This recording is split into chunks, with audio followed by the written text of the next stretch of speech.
오늘의 방송을 시작하도록 하겠습니다. 오늘 방송할 내용은요, 저희 책 술술 풀리는 내 인생의 182쪽 무판단에 내맡기면 모두 저절로 된다. 요건데 요걸 이번 시간하고 다음 시간 두 번에 걸쳐서 할 계획인데요. 지금까지 했던 노장사상, 특히 그 중에서도 장자에 관한 걸 총체적으로 다루는 게 지금 무판단에 내맡기면 모두 저절로 된다. 예. 저희 책 술술 풀린 내 인생 182쪽에 있는 내용인데요. 요게 지금까지 했던 장자 사상의 그 총결정체라고 볼 수 있는데, 지금 나오는 내용은 원래 이제 장자 외편에 추수라는 편이 있습니다. 외편에 추수. 가을추 물수자. 그러니까 가을물이다 뭐 이런 뜻인데, 추수편이 있는데 거기에 나오는 내용을 제가 약간 이제 의역을 해서 이렇게 번역한 게 지금 여기 나온 내용인데, 여기 나오는 내용이 장자사상의 핵심을 아주 요약해서 잘 드러내고 있습니다. 그래서 어떻게 살아야 되느냐, 깨달음이 뭐냐, 이 험난한 세상에 마음을 어떻게 가지고 살아야 되느냐 뭐 하는 모든 부분이 여기에 직결되어 있다라고 할 수 있습니다.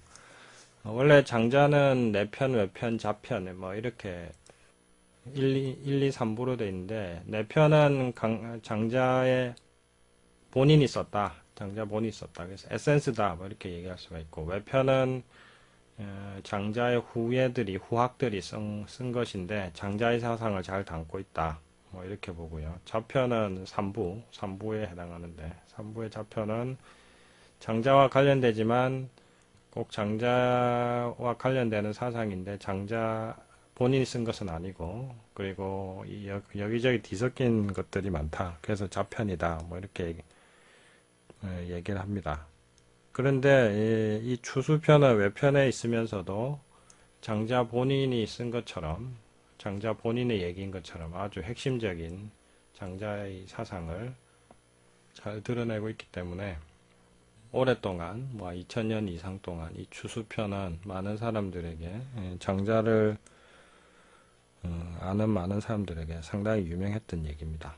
그래서 이 부분을 제가 의역을 해서 여기 넣었는데, 이 부분 음미하고 그 다음에 여기와 관련되는 게 있으면 EFT도 한번 해보고 그렇게 하는 시간을 갖도록 하겠습니다. 자, 여기 나온 이야기들을 제가 한번 읽으면서 저희 설명을 곁들이도록 하겠습니다. 때마침 가을 장마가 와서 온갖 냇물과 강물이 황하로 밀려든다.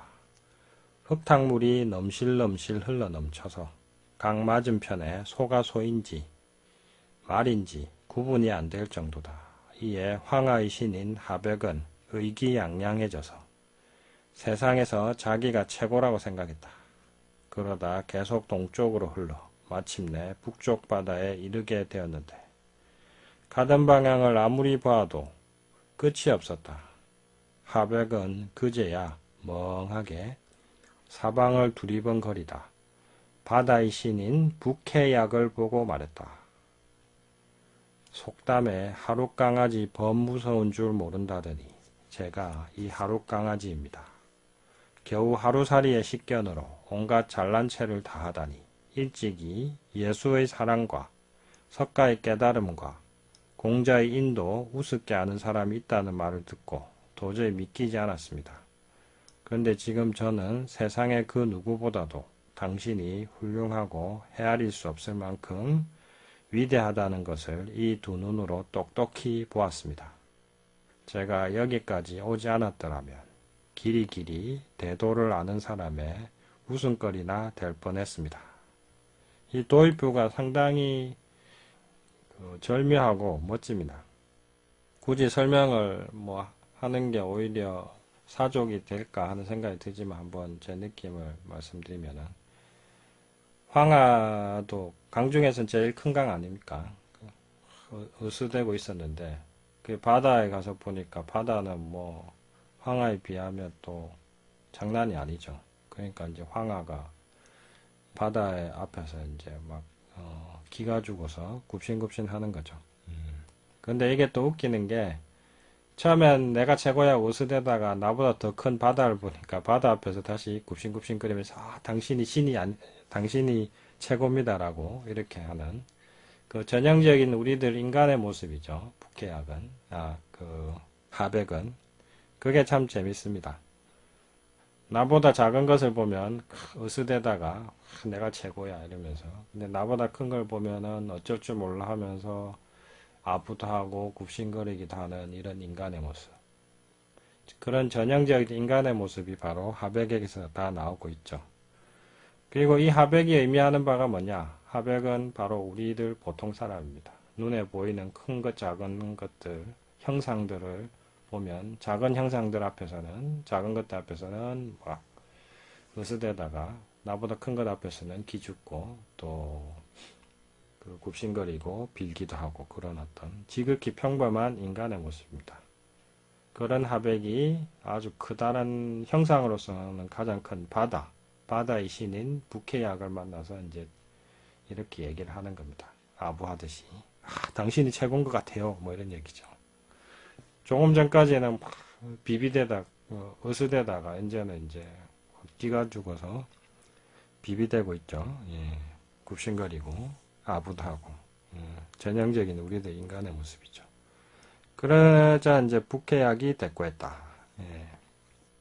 우물 안에 개구리에게 바다를 말해줄 수 없는 것은 우물 안에 갇혀있기 때문이네. 여름 벌레에게 얼음을 알려줄 수 없는 것은 한철밖에 살지 못하기 때문이네. 옹졸한 지식인들에게 돌을 깨우쳐 줄 수 없는 것은 전문 지식에만 얽매이기 때문이네. 그런데 이제 자네는 강의 테두리를 벗어나 바다를 보고 스스로의 한계를 깨닫게 되었으니 큰 이치를 함께 이야기할 만하겠네. 이 세상의 물 가운데 바다보다 큰 것은 없네. 바다는 온갖 강물이 언제 쏟아져 들어와도 넘칠 줄 모르고 태양이 끊임없이 졸여도 마를 줄 모르네. 또 봄, 가을이 바뀌어도 변함이 없고 장마나 가뭄도 모르니 강물과는 비교할 수 없는 어마어마한 수량을 갖고 있기 때문이지. 하지만 그렇다고 나 스스로 크다고 자부하지도 않네. 형상적으로는 더 큰 하늘과 땅 사이에 있을 뿐이며 무형적으로는 동일한 음양의 기운을 받았을 뿐이네. 조약돌 한 개와 작은 나무 한 그루가 거대한 히말라야 산에 있는 것과 무슨 차이가 있겠는가. 이렇게 항상 무한한 것에 나를 비추어 보니 어찌 스스로 크다고 자부하는 마음이 생기겠는가. 더 나아가서 지구는 또 은하계의 한 별에 불과하니 소라 하나가 큰 연못 속에 있는 것과 비슷하지 않을까. 중국도 천하의 한 조각에 불과하니 크다 한들 창고 속의 벽살 하나과 다를 것이 뭐가 있겠는가. 이 세상의 모든 사물을 일컬어 만물이라고 하는데 인류는 만물 중에 하나이며 개인은 그 중에 또 하나일 뿐일세. 그러니 만물 중에 개인이란 큰 말의 많은 털 중에 한 오라기 정도일 뿐이네. 인간의 역사도 양심적 지식인의 고뇌도 영웅호걸들의 업적도 결국은 모두 인간 세상에 조그만 일에 지나지 않는다네. 예수의 사랑이니 석가의 깨달음이니 공자의 인이니 하지만 자네가 스스로 자부하던 것과 무엇이 다른가? 스케일이 엄청납니다. 장자의 호방함이 다 여기서 드러납니다. 그럼 북해약에 대해서 설명을 좀 드릴게요. 북해약은 한마디로 말해서 구도자입니다. 구도자인데 형상으로 존재하지만 내가 이 형상으로서는 형상의 존재를 넘어선 어떤 그 도의 세계, 마음의 세계를 인식하고 깨달은 사람입니다. 그래서 형상으로 자기가 엄청 거대한 바다이긴 하지만 자기가 크다라고 생각하지도 않습니다. 왜냐하면 형상으로 존재하는 것은 무한히 큰 것과 무한히 작은 것이 있고 나는 그 중에 일부분이다 라는 것을 알고 있는 사람이기 때문에 자신의 형상에 대해서 집착하지도 않고 그것 때문에 열등감을 느끼지도 않고 반대로 자만하지도 않습니다. 전형적인 구도좌이며 깨달음 얻은 사람의 표상입니다. 북해약이. 이에 반해 앞서 나왔던 하백은 보통 사람이죠. 결국은 하백과 북해약은 뭐냐? 하백은 보통 사람이고 북해약은 깨달은 사람입니다. 그래서 보통 사람인 하백이 깨달은 북해약에게 질문하는 겁니다. 쉽게 얘기하면 제자들이 부처님에게 이건 뭐예요? 저건 뭐예요? 불법은 뭐예요? 라고 물어보는 것처럼 하백이 북해약에게 장자의 사상의 핵심을, 장자의 핵심을 나름대로 물어보는 겁니다. 그래서 그 물어보기 전에 북해약이 이제 서두에 이렇게 얘기를 합니다. 참 멋진 말들이 많습니다. 우물안 개구리에게는 바다를 말해줄 수 없다. 우물 안에 갇혀있기 때문이다. 여름벌레에게 얼음을 알려줄 수는 없다. 한철밖에 살지 못하기 때문이다. 옹졸한 지식인들에게 도를 깨우쳐줄 수 없다. 왜냐하면 전문 지식에만 얽매이기 때문이다. 예, 멋진 말이죠. 얼마 전에 스티븐 호킹이 천국은 없다. 이것은 물질일 뿐이다. 라고 얘기해가지고 기독교계가 막 발칵 뒤집혀졌는데, 저는 그걸 보면서 천국이 없다라고 하는 스티븐 호킹이나 그걸 보고 뒤집어지는 기독교계나 둘 다 우스꽝스럽다고 생각했는데, 왜냐하면 성경에 나오는 천국은 비유거든요.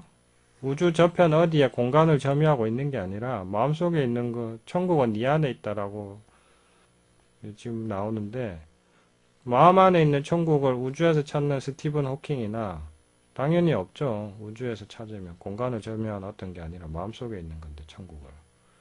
그걸 없다고 하는 스티븐 호킹에 대해서 발끈하는 기독교계나 저는 이 옹졸한 여기 나온 장자에 나오는 옹졸한 지식인들이다. 저는 그런 생각이 들었습니다. 만약에 도를 아는 사람이라면은 스티븐 호킹이 천국은 이 우주에 없어요 라고 하면은 시웃고 말겠죠. 그게 바로 장자의 경지입니다. 장자는 옹졸한 지식인과 토론하지 않습니다. 그 대표적 이런 마음의 경지가 잘 드러나는 게 이태백의 시죠. 산중문답에. 웬일로 푸른 산에 사냐고 묻길래 소위 부답심자한 시웃으면서 대답하지 않으니 마음은 저절로 한가하다. 예. 모르는 사람과 토론하지 않는다. 모르니 모르는 줄도 모른다. 예. 지식인의 한계. 예. 스티븐 호킹은 한계는 자기가 안다는 건 아는 건 아는데 자기가 모르는 건 모른다는 걸 모르죠. 예. 물리학과 종교와 마음의 세계와 이런 어떤 초월적 세계를 모르는데 모르는다는 걸 모르니까 물리학은 좀 알겠죠. 예. 그러니까 지식인의 문제는 알아서 문제가 아니라 자기가 뭘 모르는지 몰라서 문제가 됩니다. 예. 그런 대표적인 예가 이제 스티븐 호킹이죠. 예. 사실 스티븐 호킹이 그렇게 얘기했다고 그게 이슈가 될 게 아닌데, 왜냐면 물리학자가 천국을 얘기한 게 그렇게 중요하겠습니까? 예.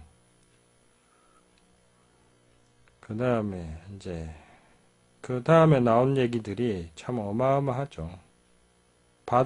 이 바다 얘기를 들으면서 저는 읽으면서 참 감동의 물결이 올라오는데, 참 나도 인생 살면서 이런 북해약이 얘기하는 바다와 같은 사람이 한번 되어야 되겠다.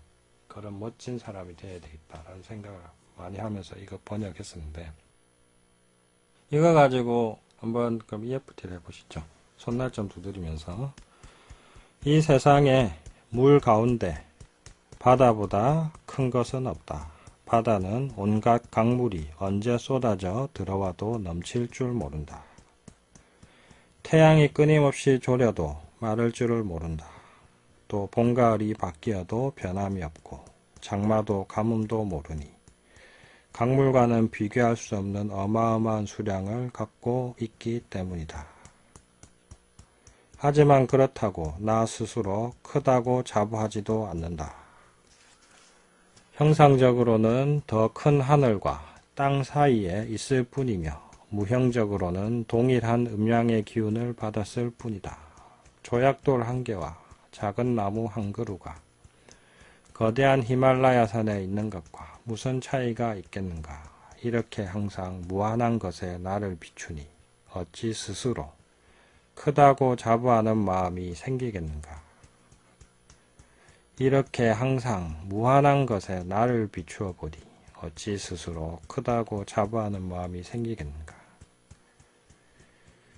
이렇게 항상 무한한 것에 나를 비추어 보니 어찌 스스로 크다고 자부하는 마음이 생기겠는가. 바로 이게 또 도를 추구하는 자세죠. 무한한 것에 나를 비추어 보면서 형상으로 존재하는 모든 것들에 대해서 집착하지 않고 편안하게 보는 거.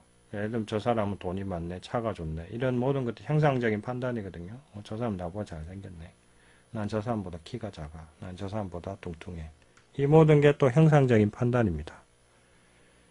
자, 이 모든 형상적인 판단을 저 무궁한 것, 무한한 것을 기준으로 해서 그 관점에서 볼 줄 아는 것. 이게 또 아주 그 깨달음을 추구하는 마음이죠. 자, 그래서 이거 가지고 EFT 한번 더 해보죠. 이렇게 항상 무한한 것에 나를 비추어 보니 어찌 스스로 크다고 자부하는 마음이 생기겠는가. 이렇게 항상 무한한 것에 나를 비추어 보니 어찌 스스로 작다고 하는 열등감이 생기겠는가.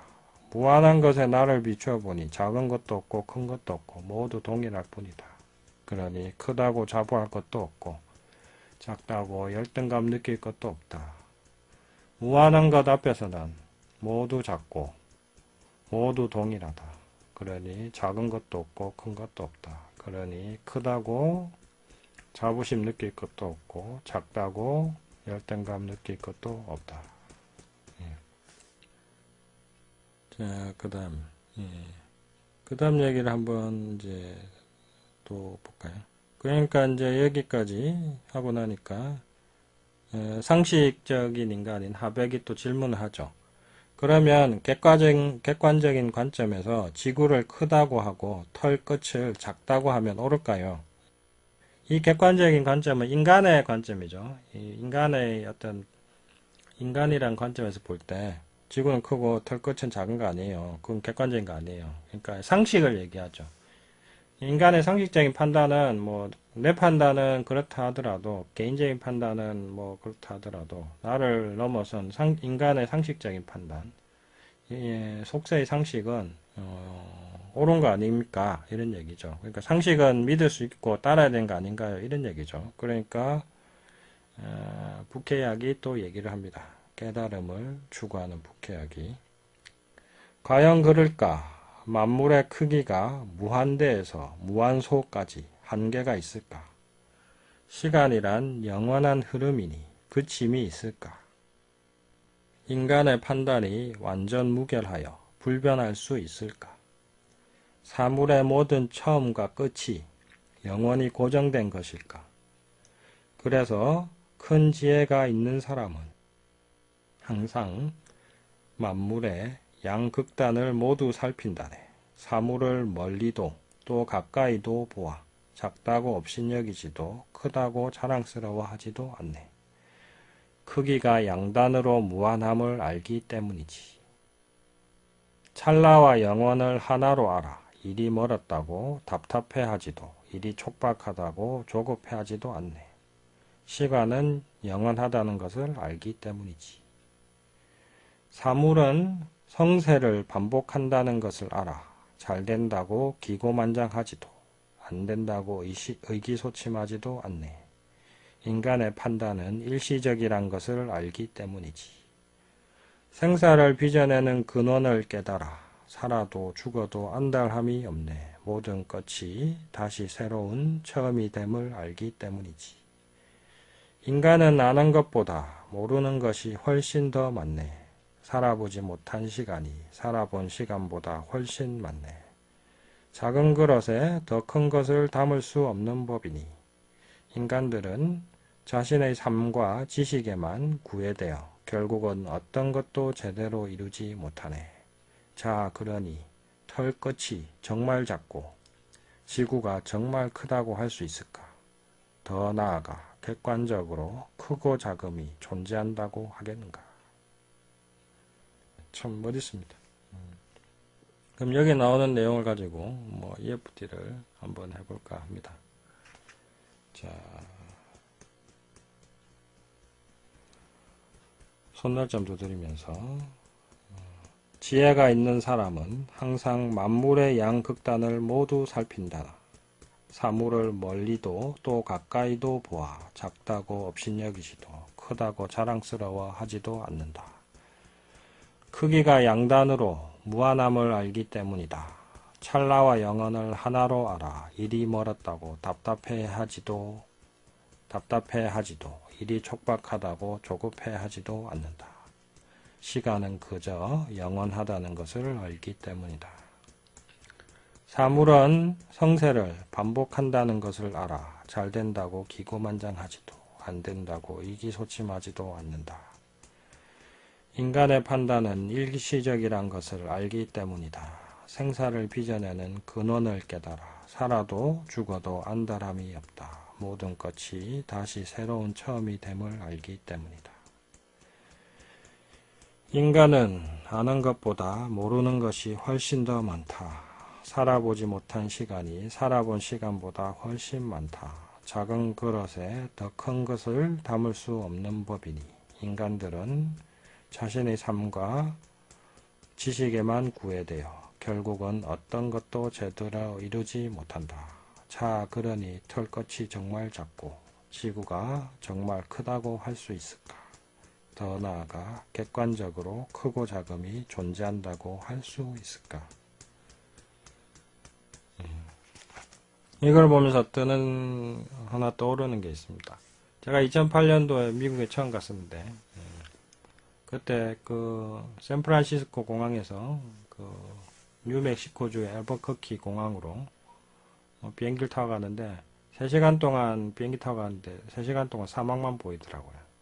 그래서 이제 거기서 한 열흘 있다가 왔었는데 워크숍 참가하고 여행도 좀 하고 그러고 한국에 왔는데 그러고 나니까 그전까지 한국이 좀 크다고 생각했었는데 미국에서 3시간 동안 나라도 사막만 보이는 곳을 갔다 와 보니까 한국이란 곳이 참 좁게 느껴졌습니다. 예. 서울에서 제 고향이 부산인데 서울, 부산이 그냥 손바닥 안에 있는 것처럼 느껴졌고 그러면서 논어에 나오는 게 한 구절이 생각났습니다. 태산에 올라보니 천하가 작게 보이더라 라는 공자의 유명한 구절이 있죠. 예. 그러니까 내 안에 갇혀 있으면 세상 넓은 줄, 시간이 얼마나 무궁한 줄 잘 모릅니다. 그걸 모르니까 자만하고 안달하고 좌절하고 하는데 더 큰 세계, 나를 벗어난 세계, 형상을 넘어선 세계, 그 거대한 세계를 기준으로 나를 보면 안달할 것도 좌절할 것도 답답할 것도 없다. 이게 또 장자의 하나의 핵심적인 가르침입니다. 자, 오늘은 여기까지 하고요. 다음 시간에 또 이어서 하도록 하겠습니다.